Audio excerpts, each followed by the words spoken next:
Can you use college savings to buy a home? A new bill explained for 2026 buyers. If you're thinking about buying a home in 2026, or you have kids with unused college savings, this is something you need to hear. There is a new bill being discussed that could allow homeowners to use unused 529 college savings funds toward a down payment. Now, this is important. It's a proposed bill. It's not law yet, but if passed, it could change the way many first-time buyers approach their down payment strategy. So let's break this down clearly and practically. First, what is being proposed? Well, right now, 529 college savings plans are designed for education expenses.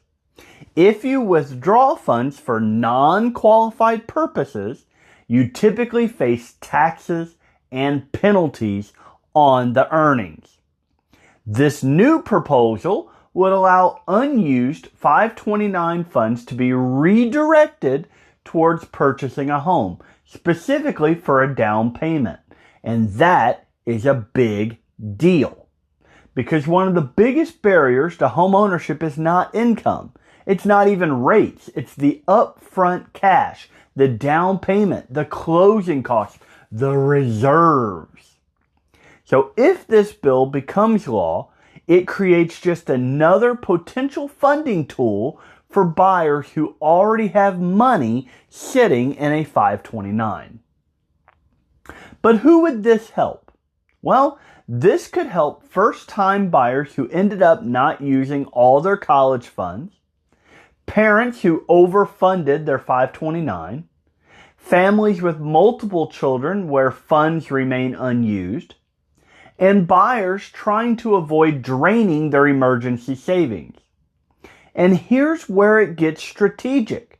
If someone has, say, $20,000 sitting in a 529 that won't be used for education, that money could potentially become down payment, closing cost, rate buy-down funds, or equity from day one. And that changes positioning.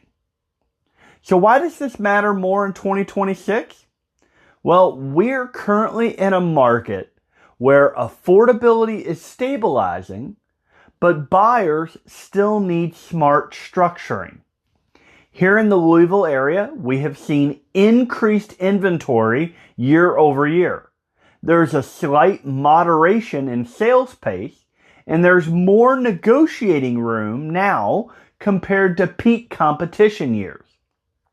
But even with better negotiating power, buyers still need to bring funds to closing. That's where strategy beats panic. And this potential change gives buyers another strategic lever. Now here's an important reality check. Let's stay grounded here.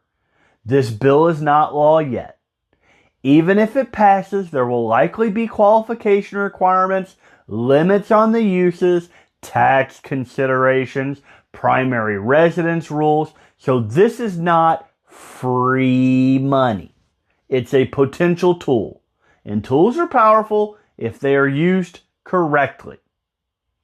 So here's the strategic thinking. This is where most buyers will miss it. Too many buyers think like this: how much do I need to put down?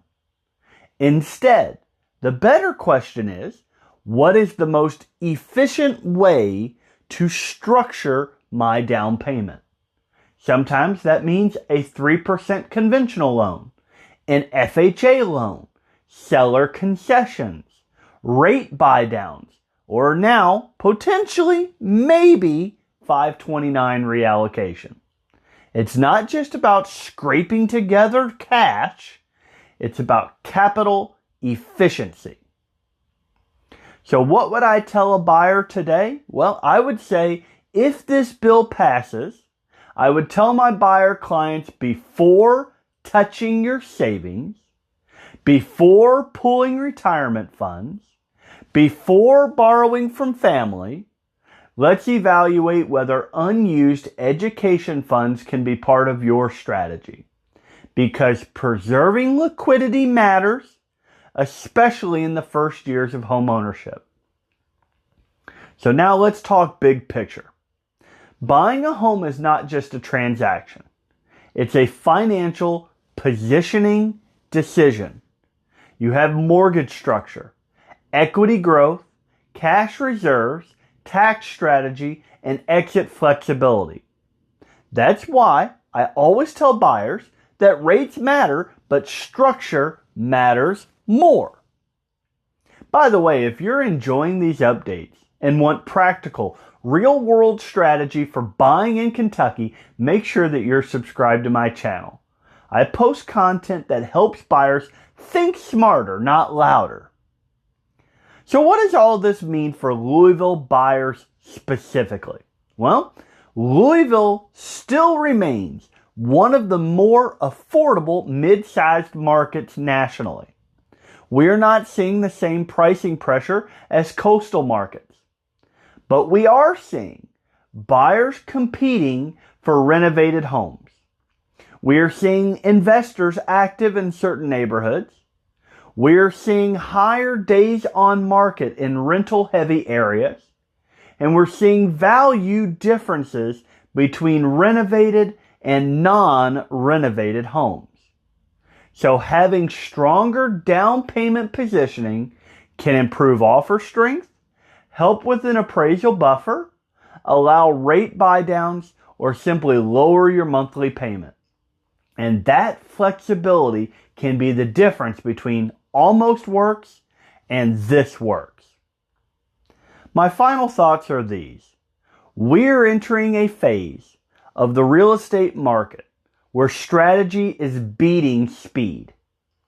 If this bill becomes law, it could give buyers another smart pathway into home ownership.